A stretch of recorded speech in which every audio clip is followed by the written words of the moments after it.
रूस यूक्रेन जंग को लगभग 1250 दिन होने वाले हैं और इतने वक्त में रूस ने यूक्रेन की कुल ज़मीन के 5वें हिस्से पर कब्जा कर लिया है। सबसे विचित्र और हैरान करने वाली बात तो ये है कि राष्ट्रपति ट्रंप ने पुतिन को जंग रोकने के लिए 50 दिन का अल्टीमेटम दिया है। इस वक्त में रूस ने यूक्रेन पर 10 गुना तेज हमले कर दिए हैं।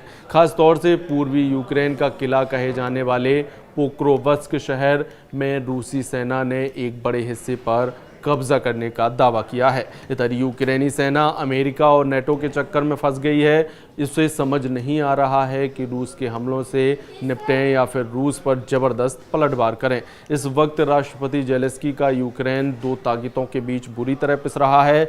हम शुरुआत करते हैं पिछले 24 घंटे में रूस यूक्रेन जंग में कैसे रूसी सेना बाजी मारती नजर आ रही है। इस वक्त यूक्रेन दो तरफ से बुरी तरह से मारा जा रहा है। पश्चिमी देश, नेटो, यूरोपियन यूनियन और अमेरिका जैसे देशों के सबसे घातक हथियार अभी तक यूक्रेन को नहीं मिले हैं। हाँ, कुछ पुराने टैंक जरूर मिले हैं, लेकिन इन तूफानी हमलों को कैसे रोका जा सकता है जो रूसी सेना द्वारा किए जा रहे हैं। इधर रूसी सेना ने डोनेस्क, खार्किव, खेरसोन, लुहांस्क, सूमे समेत 2 दर्जन इलाकों पर बेतहाशा हवाई और ज़मीनी हमले किए हैं। 23 जुलाई 2025 को रूसी रक्षा मंत्रालय ने युद्ध क्षेत्र में कई जीत के दावे किए हैं। रूसी सेना का दावा है कि पिछले 24 घंटे के भीतर 2 यूक्रेनी शहरों पर रूसी सेना ने कब्जा कर लिया है। रूसी सेना ने यह भी दावा किया है कि 2 जगह कब्जा करने की उनके द्वारा घोषणा की गई है। रूसी अधिकारियों ने यह भी दावा किया कि इस मिशन के दौरान यूक्रेन को भारी नुकसान हुआ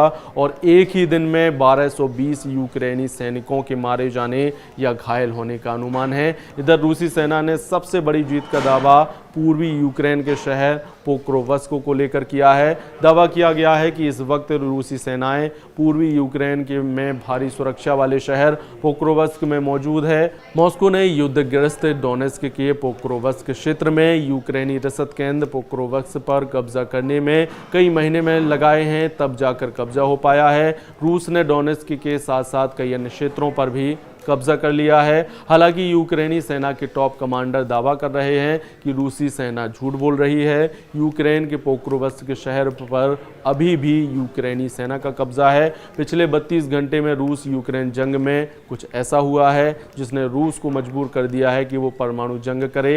हैरानी की बात तो ये है कि राष्ट्रपति जेलेंस्की भी चाहते हैं कि रूस ऐसी एटमी जंग शुरू करे कि मजबूरी में यूक्रेन को बचाने के लिए अमेरिका, ब्रिटेन, फ्रांस, जर्मनी समेत नेटो के सभी 32 देशों को रूस के खिलाफ मोर्चा खोलना पड़े। जानकारों का दावा है कि यूक्रेनी सेना ने जानबूझकर रूस के परमाणु ठिकानों और एटमी फैसिलिटी पर मिसाइल और ड्रोन से हमले किए हैं। यूक्रेन अच्छी तरह से जानता है कि पुतिन का रूस यूक्रेन के हर तरह के हमले बर्दाश्त कर सकता है, लेकिन अपने परमाणु ठिकानों पर यूक्रेन के हवाई हमलों को रत्ती भर बर्दाश्त नहीं करेगा। इसलिए बार बार यूक्रेन रूस के उन सैन्य ठिकानों पर हमले करने की कोशिश में जुटा है जो पुतिन को बेहद नाराज कर दें और रूस किसी तरह से परमाणु युद्ध शुरू कर दे। अगर ऐसा होता है तो ये निश्चित है कि रूस के खिलाफ पश्चिमी देश, नेटो और अमेरिका सीधी जंग में कूद पड़ेंगे।